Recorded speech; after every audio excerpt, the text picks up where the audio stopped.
Hi everyone, and welcome to A Stitch in Time. Today is Wednesday the 6th of March 2019, and this is episode 92. My name is Carol, and you can find me over on Ravelry as Knitsnpurls. Thanks so much for joining me today. I would like to extend an extra special hello and welcome to any new viewers who might be tuning in. Last week's episode had an unusually high number of views, and I don't know where you all came from, but I would like to thank you so much for dropping by, checking me out, and hopefully you liked what you saw and you're back again with me this week. Given the large number of new viewers, I thought it might make sense to take a minute and just tell you a little bit about myself. I live in the Fraser Valley of British Columbia, Canada, about 60 miles or 100 kilometers east of Vancouver. I live here with my husband Cameron. We have 3 grown children who have left the nest and paired off, and we have 3 grandchildren also, as well as many grand kittens, a grand puppy, numerous grand fish, a grand gecko, and a grand bearded dragon.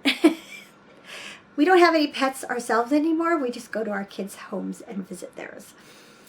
Over the years, I've worked at a fabric store, a craft store, and most recently at a yarn and needlework shop, and have a great love for the fiber arts in general. I've tried numerous crafts, but mainly stick to knitting these days, and a couple of years ago, I tried my hand at Quilt As You Go and have really enjoyed that. The traditional quilting has never held a lot of appeal for me with all the piecework, but Quilt As You Go is a little more free and easy, and you work on small amounts at a time, and that has really appealed to me.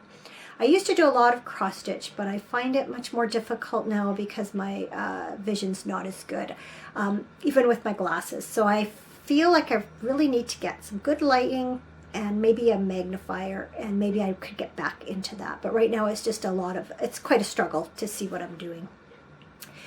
Just over 2 years ago, I tried my hand at podcasting.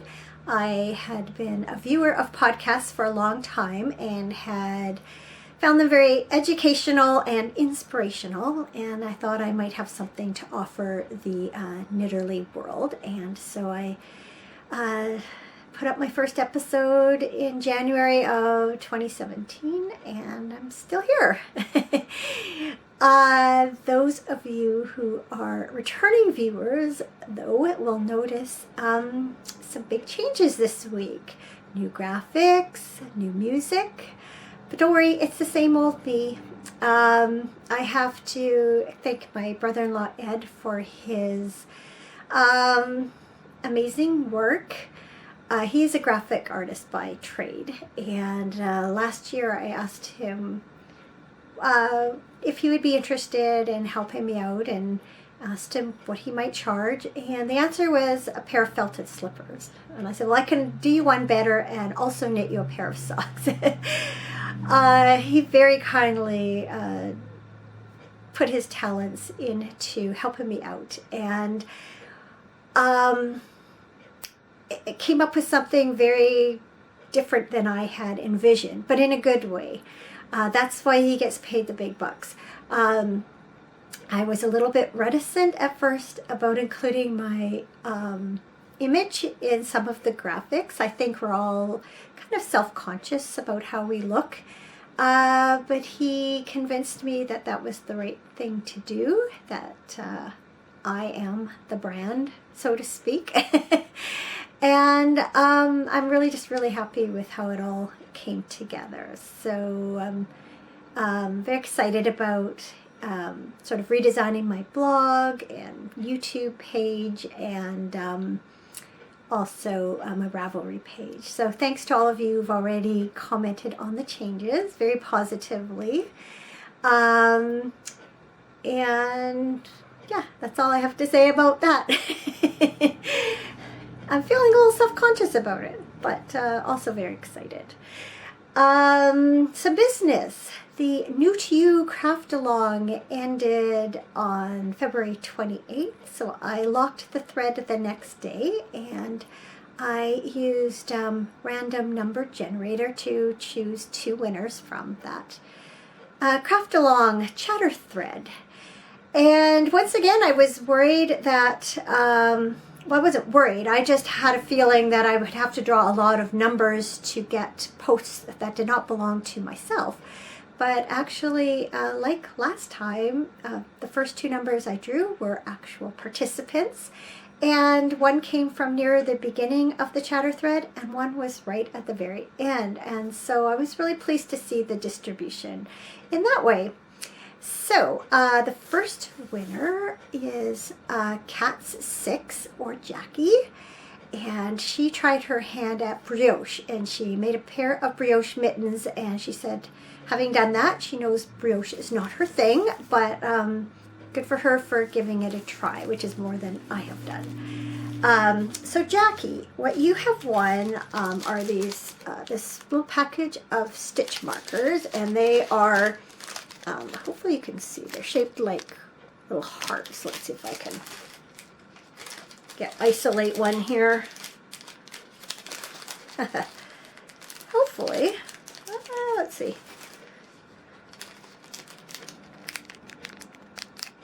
I think you can see that. And then one of the stitch markers has a lobster claw, so you can use it as a progress keeper.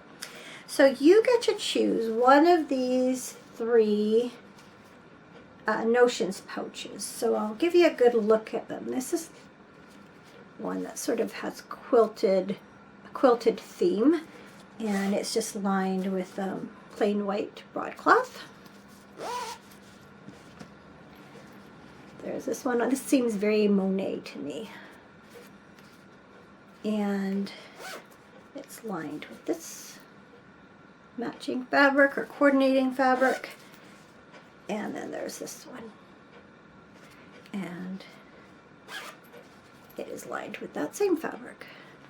So please, Jackie, when you see this, send me a private message on Ravelry, and let me know which one you would like, and give me your mailing info, and I will get that out to you as soon as I can.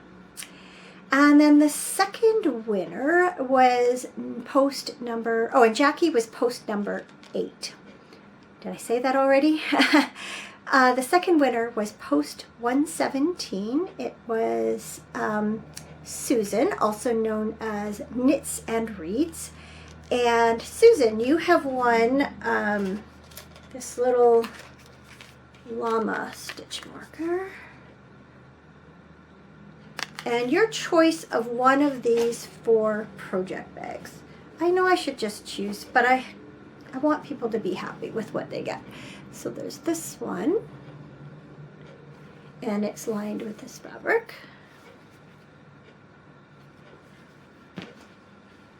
There's the this one, the same except for this pattern. And then I have 2 that have this sort of Monet pattern. And you can see one has the striped fabric and one has the little polka dots there. And this one's lined with yellow. And this one's lined with this fabric.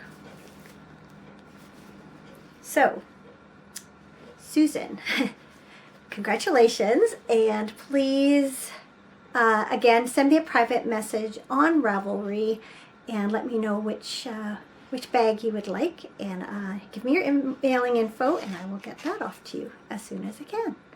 So thanks so much to all of you who took part in the New to You craft along. It was very inspiring for me. Congratulations, first off, for trying all those new things, and definitely gave me some motivation and inspiration to try some new techniques myself. So are you interested in doing another sort of knit along? I've been thinking about it, but I'm having trouble coming up with ideas. So if you're interested in doing that, drop me a line and give me an idea of what you might like to do as a knit along. I've really enjoyed all the chatter and the activity in the Ravelry group because of the knit along. So if that's something you're interested in, let me know. Okay, now it's time to get to the knitting. So those of you who've been tuning in regularly will recognize that I'm wearing a new sweater. This is the Thrustone cardigan by Bristol Ivy, and it was my project for the New To You Craft Along. I decided this was the year I was going to try sticking. So this sweater has you start out small. The has 2 pockets in the front, and the linings are color work. And so you start out making basically knitting a colorwork tube, which you steek, lay out flat, and that becomes your pocket lining. So I kind of messed up a little bit on my first attempt, and so I did it over, and that was good preparation, because by the time it came to cutting my whole sweater down the front, I wasn't too nervous about it. So before I get into all the ins and outs of the sweater, I'll just take care of business and tell you that the yarn I used, I bought this kit through Craftsy, and the yarn is their brand of yarn, Cloudborne Fibers in Highland Sport. And so this main color is Shayla Heather, and then the light color is Taupe Heather. This darker one is Stone Heather, and then the tealy green is Ocean. Okay, so now I'm going to show it off. So there, that's a really good look at the yoke. And I will turn around so you can see the back. Hopefully that's in frame. And then I'll kind of kneel up on my chair a little bit. Show there's those pockets with just that little bit of color work peeking out at the top, and then has like a ribbed hem.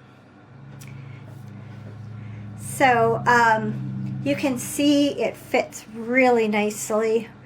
I'm very, very pleased with how this turned out. I should show off my innards so you can see. There's my steek there. I use the crocheted method of securing my steek stitches before I cut. I will be, for full transparency, this looks a little less tidy here, and I honestly don't know if I accidentally nipped some stitches that I shouldn't have, or if these are stitches that were part of the or if these are part of the stitches that were the in-between stitch between the crochet securing thing. Not saying that very well. I'm not sure, and so I'm leaving them alone because I don't want anything to come unraveled. The stitching is very secure, and so I'm not worried about that, but I'm also not going to mess with anything I don't have to. It is hidden inside my cardigan, so nobody's going to see it but me and all of you, because I showed it off. So I did make a few modifications to this cardigan. So the first is that in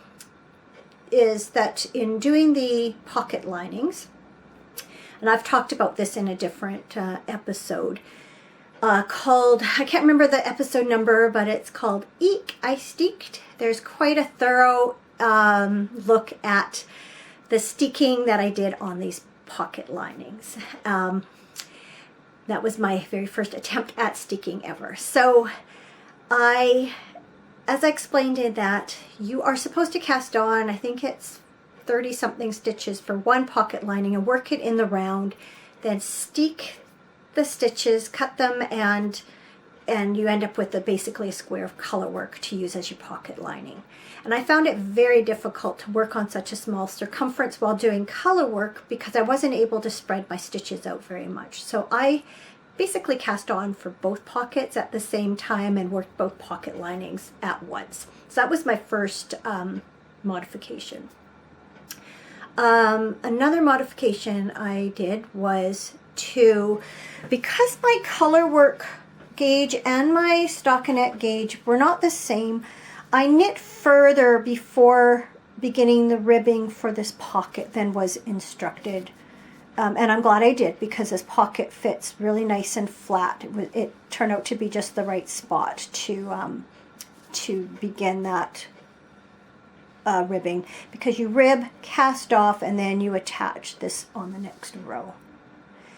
I also made the cardigan longer.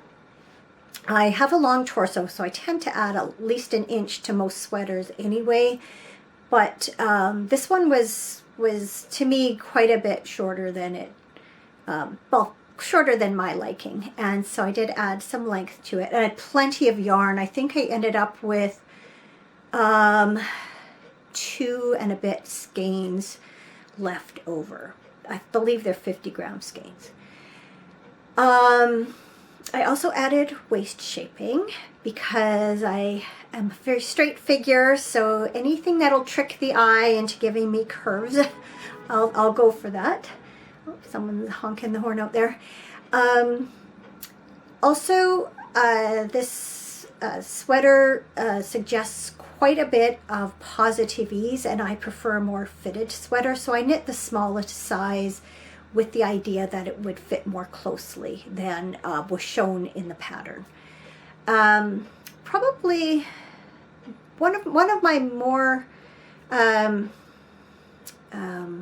significant modifications is that I changed where the beginning and end of round were when it came to knitting the color work. Now, I know that I believe this is why it's done,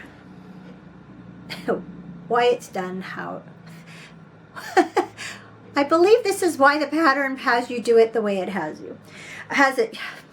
That doesn't make any sense. Let's try that again, shall we? I believe I know why the pattern has you do it the way it does. This sweater can be knit as either a pullover or as a cardigan. And when you have a round neck, or a knit in the round color work pullover, this is my hero, the beginning and end of round are often located either like center back, like this one is, or kind of along where your sleeve raglan. It's not a raglan, but I've seen it where your beginning and end of round will kind of follow up from where your sleeve is joined in. And that's how the through-stone cardigan is written. So as you can see, because of color work, because the way knitting works, and you're knitting basically in a spiral, when you're doing color work in the round, your beginning of your new row will sit 1 stitch higher than the last one. And it's not super noticeable on here, but enough that you can, if you look, you can see that the color work along the center back is sort of off by 1 stitch going this way. And because I was knitting this as a cardigan, it didn't make sense for me to have basically a seam line in the back where the patterns met. Why not have it down the middle, so when you cut it and separate it, you will have streamlined color work all the way around your yoke. And so that's what I did. I moved my beginning and end to round to center front and knit the color work starting here and going around, rather than having it begin sort of the back right or the back left, however it was written. And I also went ahead, because I'm picky, the yoke as written is done with an even number of stitches, and I added an extra so that I could mirror the color work. And then as you decrease at various points, and I did it evenly so that I would always have the same color stitch it would be symmetrical, basically, or mirror images of each other. So that's just a very tiny modification that I made, but it was important to me. So yeah, extremely pleased to be finished my through-stone cardigan, because there was a lot of beige, as you know. You heard me complain about that numerous times, but also because I successfully steeked a cardigan. It's not so scary as I feared, and I'm just so happy with how it turned out. I just feel like it fits so well, and I'm just very pleased with this new finished project. But wait, there's more. I also finished my Sew Faded. So again, I'll take care of the business end first. This is a sweater by Andrea Mowry, and I knit it from Hedgehog Fibers sock in 3 different colorways. I began with Vengeance, moved on to Truffle, and ended with Malice. So again, I'll stand up so you can have a view of it. So let's see if I kneel up on my chair a little bit. There you go. You can see the bottom. So I have knit this pattern before out of Malabrigo Machita, and so it was very easy to knit it again. I just used the same pattern notes, did the same number of rows, knew exactly where to change yarns, etc. I did do some color management through the last 2 colors in the body in order to avoid any unsightly pooling. And I did that by knitting from both ends of my ball of yarn at the same time. I would alternate by knitting 2 or 3 rows from one end and then 2 or 3 from the other, so that I achieved a balance of colors. And I ended up doing that for the last color in the sleeves also. So it just meant kind of making sure I had to untwist frequently, but beyond that, it wasn't too much difficulty. Another modification I made, or a modification that I made, was to again add waist shaping to the body, and again that got placed a quarter or 25% in from each side for the front and a third in from each side on the back. And instead of doing 2x2 ribbing, this time I don't know if you'll be able to see on that dark, that should do it. I did a broken rib, so I basically did ribbing every second round and knit every second round. I did that on the neckline and the cuffs and the bottom hem. So that felt fantastic, as I'm sure you can well imagine, to finish 2 sweaters. Actually, I guess technically, I think it was the same day, or yeah, I think it was the same day when I finished. Oh yes, because I finished weaving in all the ends on my through-stone cardigan. Oh, and I know what it was. And doing the pockets. That's one thing I didn't talk about very much on that, is what a nuisance it was to do the pockets. I'm going to go get it in a minute, and I'll just talk a little bit about it then. In any case, and then I ended up finishing the second sleeve on this cardigan that evening, or in this sweater that evening. So yeah, 2 sweaters in one day. Felt fantastic. So back to my through-stone cardigan for just a moment. So as I mentioned, I was dreading doing the pockets the whole time. Early on, I had stitched the bottom of the pockets to the sweater, but that left the sides open. And I had attempted at one point to stitch them down and really struggled with it, so I left it to the very end. And what I ended up doing, you can see a line there that leads down. And what I ended up doing is a back stitch along, and I went through every stitch of the plain stockinette and did a back stitch, and then that went into the back, and I was very careful because I could see where my steek stitches were here. I was very careful to pick up alongside this row of stitches. And so that's how it looks from the inside. It's not my most proud moment. It doesn't look bad. But I did have a little bit, because I hadn't secured the sides of the pockets, and I was doing things like putting balls of yarn in them before they were stitched on the sides.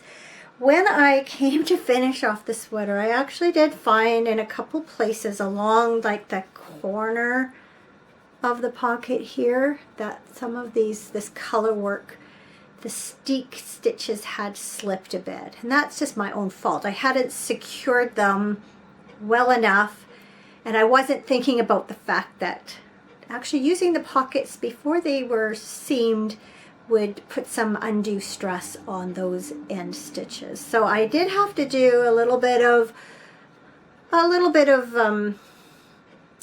pulling stitches through and securing them. So I'm not touching that one because that belongs to one of these horizontal threads that I'm not going to do. So I whip stitched the ends and wove in all the ends very carefully from all the securing the steeks with the crochet stitches and such. So you know, again, it's inside my sweater. It's not going to get a lot of scrutiny, and they do lie nice and flat, and I am grateful for that.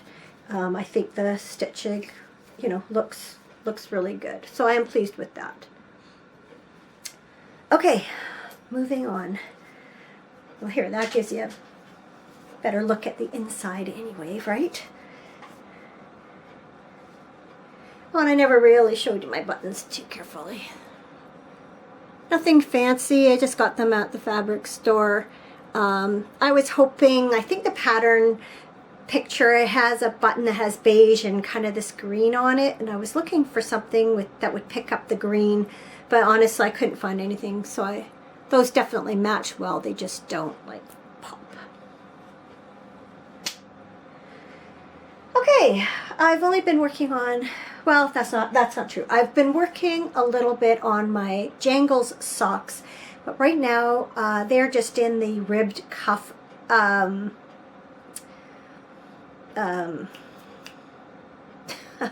sorry, can't talk, portion.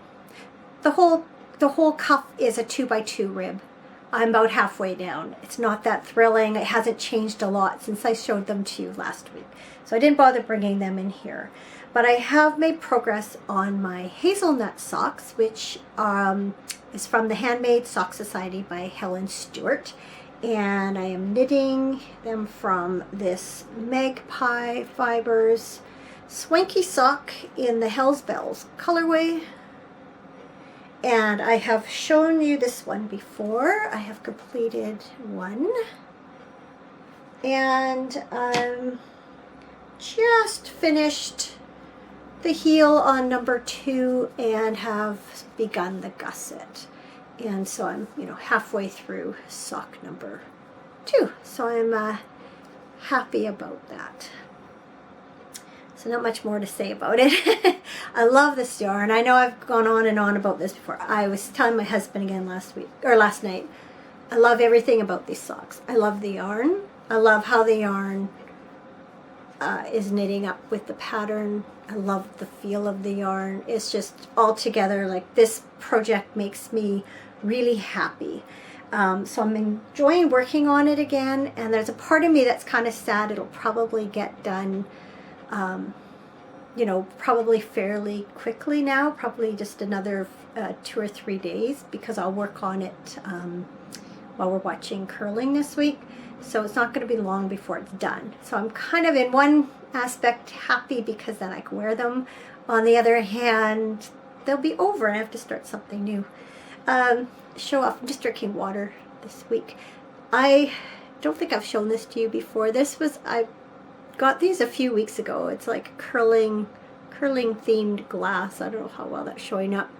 Our club had a fundraiser a few weeks back, and someone had donated these kind of vintage glasses, and I bid on some because I thought they were really cool, so I've been enjoying using these.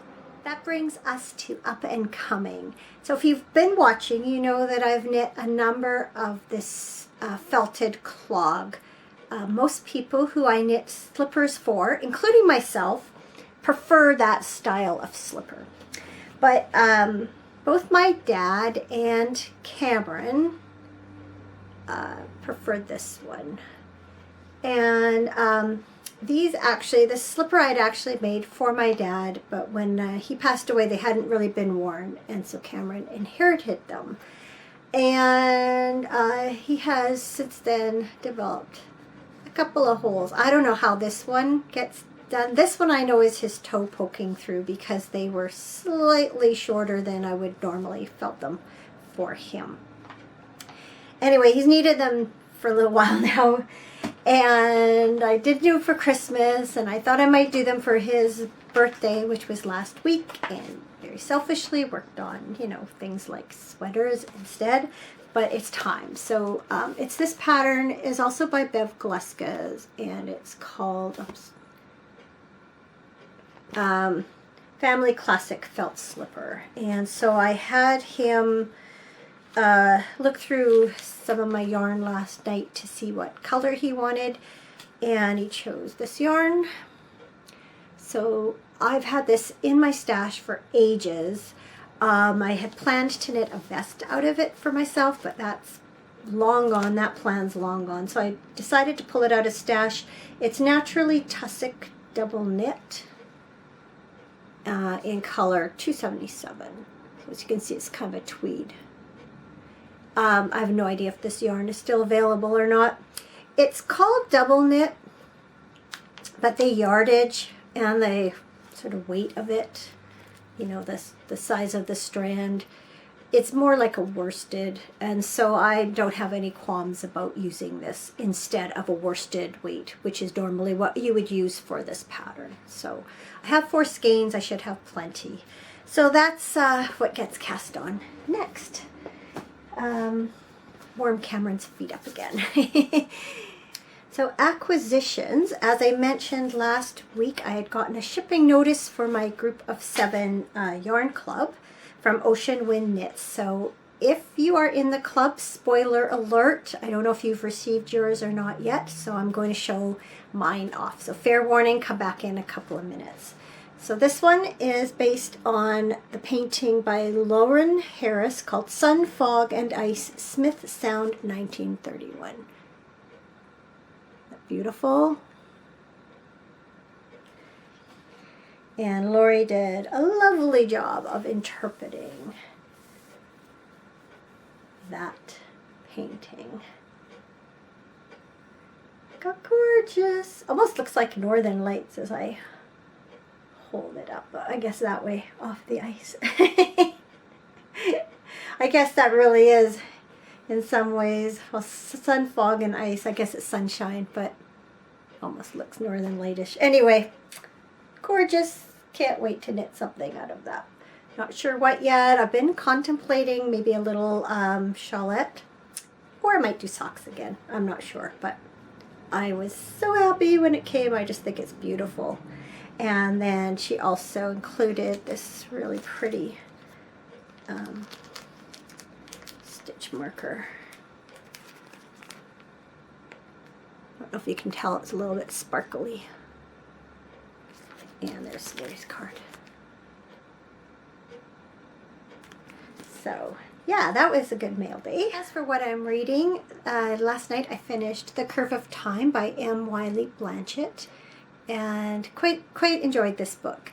As I'd mentioned before, I had first read it way back in grade 10, so I didn't remember a lot about it other than it was a story of a family that takes a boat out in British Columbia waters. So it's a little bit more than that. It's the story of a woman and her 5 children, and for several summers they went out in their little 26-foot boat and explored the west coast of British Columbia, sort of between the waters between it and Vancouver Island, so that stretch of coastline, and kind of followed in the footsteps of Captain George Vancouver at times, read his journals, so they would sort of explore where he had gone.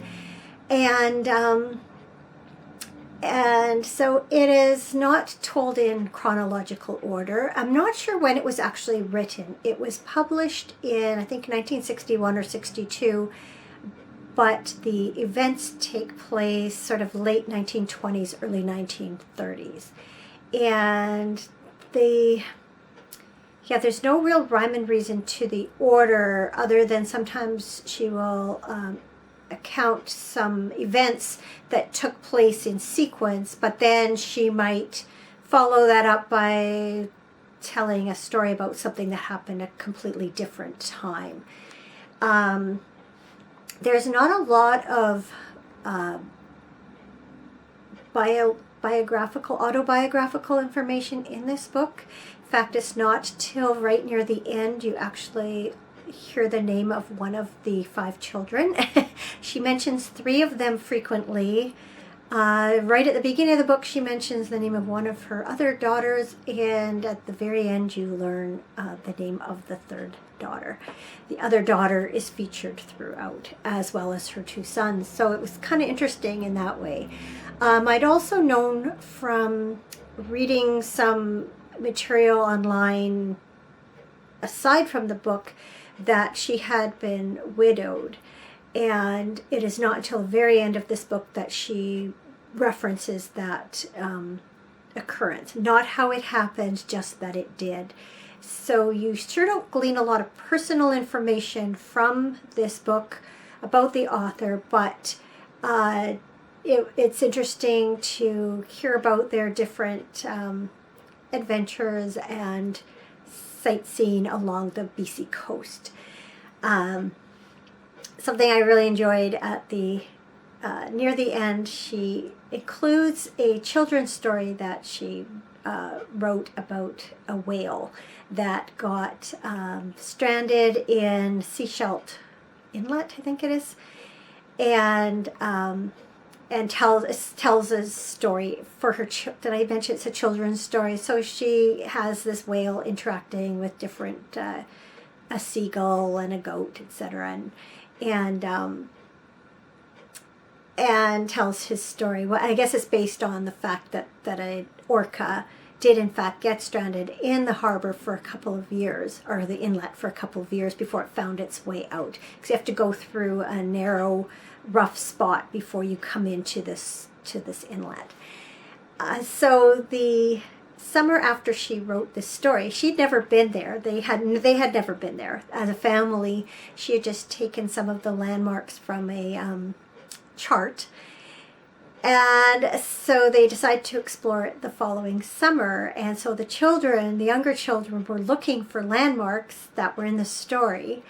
And in one part in the story, there's an island, and there's a goat on the island, and the whale interacts with this goat. Well, sure enough, they actually go by this island, and the kids are looking for the goat, and there's a goat on the island. So the author was like, wow, didn't see that coming.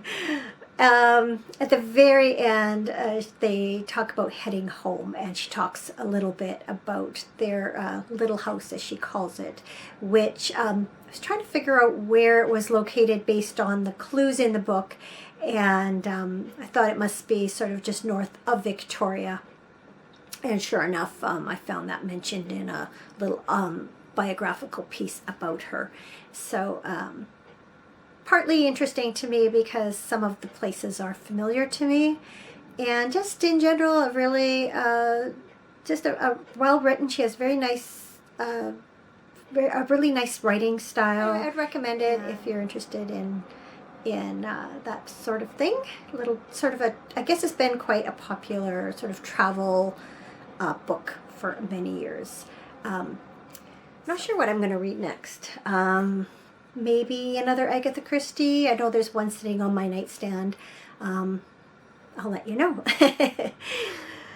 As for what's been going on this week, not a whole lot, actually. Last Wednesday night, we went out for dinner to celebrate Cameron's birthday, and that was a very, very nice time. Jessica, our oldest daughter, or our only daughter, our oldest child, only daughter, had come by with Emily, our youngest granddaughter, during the day and brought a couple of cupcakes, one for each of us, and some gifts. So when Cameron got home from work, he had those things to open, and heard from our two sons during the day, and then he spent the evening on the phone talking to his best friend. They're always so good about phoning each other on their birthdays. They've been best friends since kindergarten. So he caught up with him, and then another brother, one of his brothers, I should say, called, and so he was on the phone for most of the rest of the evening. But he had a nice time, nice catching up with everyone, and then. Yeah, we've just been, once again this week, watching a lot of curling. It's the Briar is on this week. That's the men's Canadian Championship. So we're cheering on Team BC. Don't know who they are. They're from out of Vernon, BC. So nobody local this time, like it was for the women's. But we're, of course, cheering them on and just enjoying the play. So we've been recording. During the week, there's been 3 games in a day, so we record them all and take our dinner down to watch TV and fast forward through the various games to like skip stones. That's like the last stones that are thrown in an end, and just sort of following the play that way. So we're getting a little bit curled out, I have to say. We might do a little less.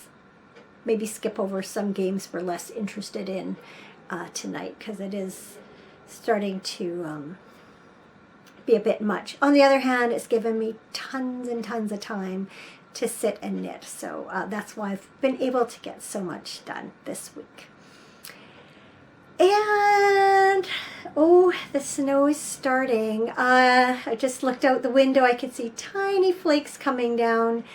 Wet snow had been predicted for this afternoon and this evening. It's now after 4 o'clock, so I'm not surprised to see it. The sky has gotten grayer and grayer as the day has gone by, and it was really cold out there today. I went out for do a couple of things, fill bird feeders and such, and it was chilly. So yeah, the snow is just starting to come down in tiny, tiny flakes, but there's quite a few of them, and it looks like it's still a little bit windy out there. So we're in for a cozy night. It'll feel good sitting inside with the fireplace on and watching TV and doing knitting. So that's what my plans are for tonight. What are you up to? So that brings us to something good. And ironically, as the snow is starting to fall, my something good is signs of spring. I noticed today when I was outside that we have some crocuses that are blooming in the front garden, although they look really cold, come up in this cold frozen earth. They don't look very, when the sun shines on them and they're all open and they look warm and happy, they don't. They look closed and cold. But it's a sign of spring. I also saw a fuzzy caterpillar outside today when I went out to fill bird feeders, and thought, that's a sign of spring. And then I've heard the chickadees with their spring call. Now, they make this call throughout the year, but it's most frequent in spring, and it's kind of a territorial call. See if I can whistle it.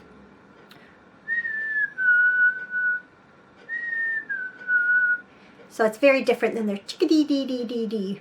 But I heard that the other day and thought, yep, spring is coming. So yeah, despite this snow that's falling, there are signs of spring, and that is something good.